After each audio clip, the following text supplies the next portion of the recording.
जय हिंद साथियों, मैं आपका दोस्त रामान अपने रामान एक चैनल यूट्यूब चैनल में आप लोगों का तहे दिल से स्वागत करता हूं। तो दोस्तों, हम लोगों को पता होगा आप लोगों को कि हम लोगों का जो अभियान है 10th क्लास के एनसीईआरटी बुक से साइंस के जो भी क्वेश्चन है उनको लाने का।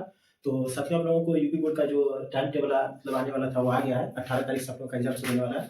तो चलिए, हम लोगों का जो टॉपिक था पिछले वीडियो में हम लोगों ने देखा था कि नेत्र का पहला पार्ट देखा था और नेत्र का दूसरा पार्ट हमने वीडियो डाल दिया, आप लोगों को लिंक मिल जाएगा। तो हम लोग का ये 60 वीडियो है दोस्तों। तो ये हम लोग का तीसरा वीडियो नेत्र के ऊपर, यानी कि ये हम लोग का है नेत्र दृष्टि दोष।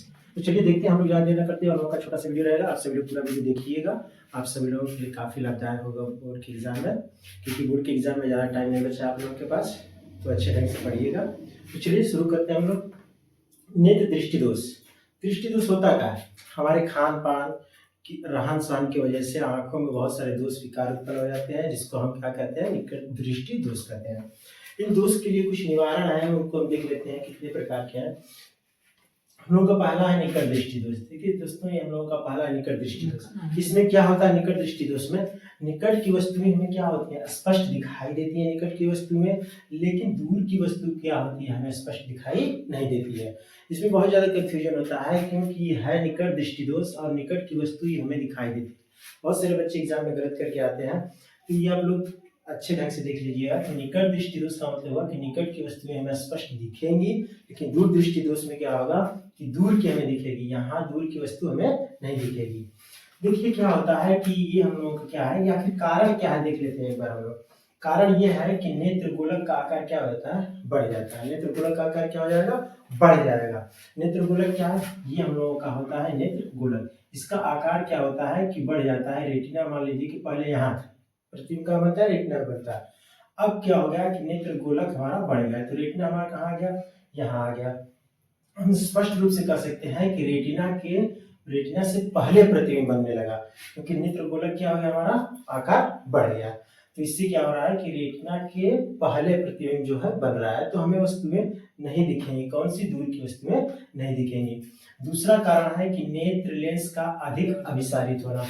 नेत्र लेंस का क्या होना? अधिक अभिसारित होना।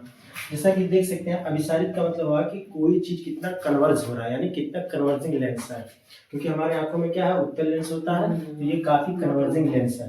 अधिक कन्वर्ज होना यानी कि जब हमारा लेंस है इसके अंदर पावर बहुत ज्यादा हो जाता है, तो ये कन्वर्ज करता है, यानी पावर ज्यादा हो जाएगा तो कन्वर्ज बहुत ज्यादा करेगा। तो यही हुआ है यहाँ। प्रतिबिंब क्या हो रहा है? रेटिना से पहले बन रहा है। तो हमें ऐसे लेंस का प्रयोग करना होगा कि जो कन्वर्जिंग ना हो, यानी वो कन्वर्जिंग लेंस ना हो। तो कन्वर्जिंग लेंस ना होने का एक ही लेंस है जिसका हम कह सकते हैं अवतल लेंस। तो हम निवारण में इसके उपाय के लिए क्या करते हैं कि चश्मे के रूप में हम अवतल लेंस का उपयोग करते हैं। जैसा आप सब लोग देख सकते हैं, ये हमारा क्या है? अवतल लेंस है। अवतल लेंस जब हम चश्मे के रूप में लगाते हैं, तो ये क्या होता है कि जो अभिसारित हो रहा था वो कम अभिसारित होगा, और ये हमारा सीधा रेटिना पे जाके प्रतिबिंब बनेगा, और हमें वस्तु क्या हो जाएगी? स्पष्ट रूप से दिखाई देने लगेगी। दूसरा हम लोग देख लेते हैं। दूसरा दोष हम लोगों का है दूरदृष्टि दोष। ये हम लोगों का दूसरा दूरदृष्टि दोष। दूरदृष्टि दोष में क्या है कि दूर की वस्तुएं हमें स्पष्ट दिखाई देती हैं और निकट की वस्तुएं हमें दिखाई नहीं देती हैं। सेम अपोजिट है दूरदृष्टि दोष में। बहुत सारे लोग सोचते हैं कि दूर की वस्तुएं नहीं दिखाई देंगी, लेकिन ऐसा नहीं। दूर की वस्तुएं हमें स्पष्ट दिखाई दे रही है और यहाँ पे निकट की वस्तु हमें स्पष्ट नहीं दिखाई दे रही है। इसका कारण क्या है देख लेते हैं।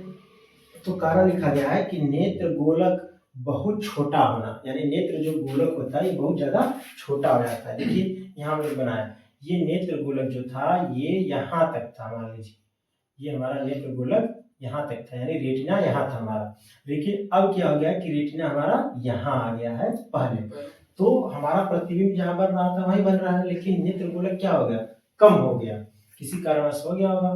तो अब क्या हो रहा है? दूसरा कारण यह है कि नेत्र गोलक का कम अभिसारित शक्ति। नेत्र गोलक का बहुत छोटा होना, ये छोटा हो गया। फिर कह रहा है कि नेत्र गोलक का जो होता है, ये जो हमारा नेत्र लेंस है ये क्या होता है? नेत्र लेंस जो है वो कम अभिसारित हो रहा है। जितना होना चाहिए था इसको कन्वर्ज, उतना हो नहीं रहा है। तो इस केस में क्या होता है कि प्रतिबिंब जो होता है रेटिना के पीछे बनता है। प्रतिबिंब कहाँ बनेगा? रेटिना के पीछे बनता है, रेटिना के पीछे बनता है। तो रेटिना के पीछे बनता है, तो हमें ऐसे लेंस का प्रयोग करना होगा जो काफी कन्वर्जिंग लेंस हो। तो कन्वर्जिंग लेंस हमारे पास क्या है, उत्तल लेंस मौजूद है। तो डॉक्टर क्या करते हैं, कन्वर्जिंग लेंस के रूप में उस निवारण के लिए उत्तल लेंस का उपयोग करते हैं, जिससे हमें वस्तुएं क्या होती हैं, बिल्कुल। अब हमने यहाँ क्या किया, उत्तल लेंस का उपयोग किया। अब हमें वस्तु क्या हो रही, बिल्कुल स्पष्ट रूप से प्रतिबिंब हमारे रेटिना पर बन रहा है। देखिए, अगर अवतल लेंस का उपयोग करेंगे तो प्रतिबिंब तो हमारे लिए क्या होगा कि डॉक्टर जो चेक करते हैं तो उसमें डायोप्टर पावर के रूप में होता है। तो माइनस में जो भी चीजें दर्शाई जाएंगी माइनस में, जैसे -2 डायोप्टर, -1.5 डायोप्टर, ये सब आप लोगों ने सुना होगा। यानी कि माइनस में अगर डायोप्टर लगा हुआ है, पावर क्षमता चश्मा, तो आप समझ जाइएगा कि अवतल लेंस लगा है और उस व्यक्ति को दोष कौन सा है, निकट दृष्टि दोष। और यदि पॉजिटिव हो जाए, जैसे 2.5 हुआ, 1.5 हुआ, तो यानी कि उत्तल लेंस लगा है और दोष कौन सा है, दूरदृष्टि दोष है। आप लोग स्क्रीनशॉट ले लीजिए, इसके बाद हम लोग और बचे हुए दोष देखते हैं।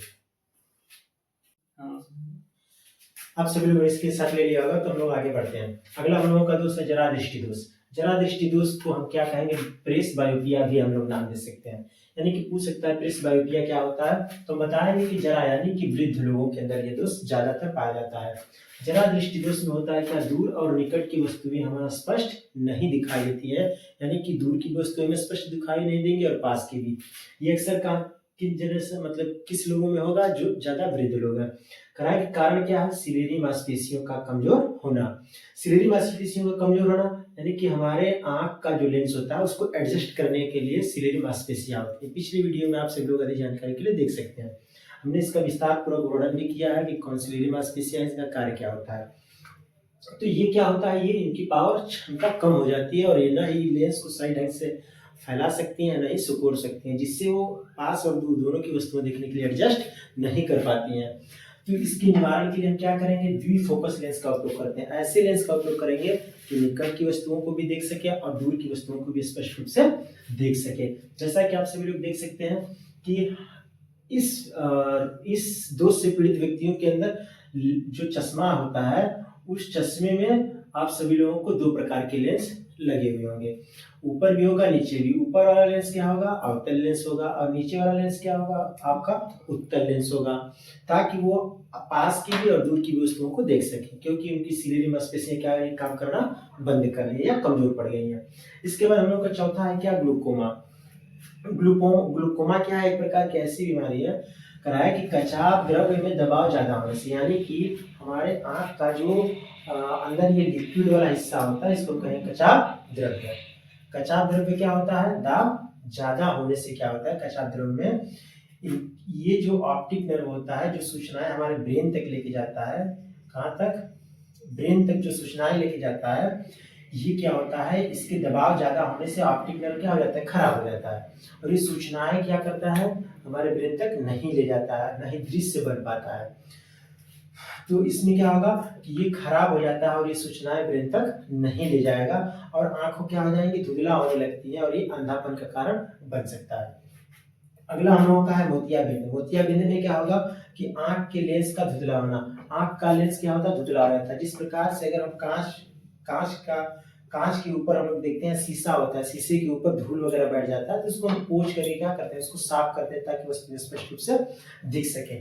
सेम वैसे ही होता है कि आंखों के ऊपर व्हाइट कलर का परत चढ़ जाता है, उसी को हम कहेंगे मोतियाबिंद। जिससे क्या होगा कि धुंधला हो जाता है आंख और स्पष्ट रूप से वस्तुएं दिखाई नहीं देती है, प्रतिबिंब सही ढंग से बन नहीं पाता है। इसको हम दूर कैसे कर सकते हैं, सर्जरी के द्वारा इसको हम ठीक कर सकते हैं। इसके बाद हम लोगों का लास्ट है अबिंदुता। ये भी एक प्रकार का मतलब दोष ही है। इसमें क्या होता है कि कार्निया के आकार में अनियमितता के कारण प्रकाश ठीक से रेटिना पर केंद्रित नहीं हो पाता है। यानी कि इस केस में क्या होता है कि आपको वस्तुएं धुंधली दिखेंगी, स्पष्ट रूप से पता नहीं चल पाएगा कि प्रतिबिंब बन कहाँ रहा है। जो प्रतिबिंब आंख पे बनना चाहिए वो रेटिना पे बनना चाहिए, तो कभी यहाँ बनेगा, कभी यहाँ बनेगा, कभी यहाँ, कि निश्चित इसका प्रतिबिंब नहीं होगा, कभी कहीं बनेगा, कभी कहीं बनेगा, यानी कि हमारा कंसंट्रेट नहीं कर पाएगी आंख वहां पर। प्रतिबिंब के लिए कह रहा है कि केंद्रित नहीं हो पाता है, जिससे धुंधला दृश्य दिखता है। बिल्कुल आपको धुंधला दृश्य दिखेगा, आप किसी भी वस्तु को स्पष्ट रूप से देख नहीं पाएंगे। इसके निवारण के लिए क्या करते हैं डॉक्टर, बेलनाकार लेंस का उपयोग करते हैं, जिससे ये आंखों की जो अनियमितता है इसको एडजस्ट कर सके और वस्तु में धुंधली न दिखे। तो साथ ही हम लोगों का छोटा सा वीडियो रहा है प्रयास, मुझे पूरी उम्मीद है कि आप सभी लोगों को काफी पसंद आया होगा और आप सभी को काफी यूजफुल भी होगा। आप सभी लोग अपना प्यार बनाए रखिएगा और चैनल को सब्सक्राइब भी कर लीजिएगा, शेयर भी करिएगा। तो साथियों आज तक के लिए इतना ही रखते हैं, तब तक के लिए जय।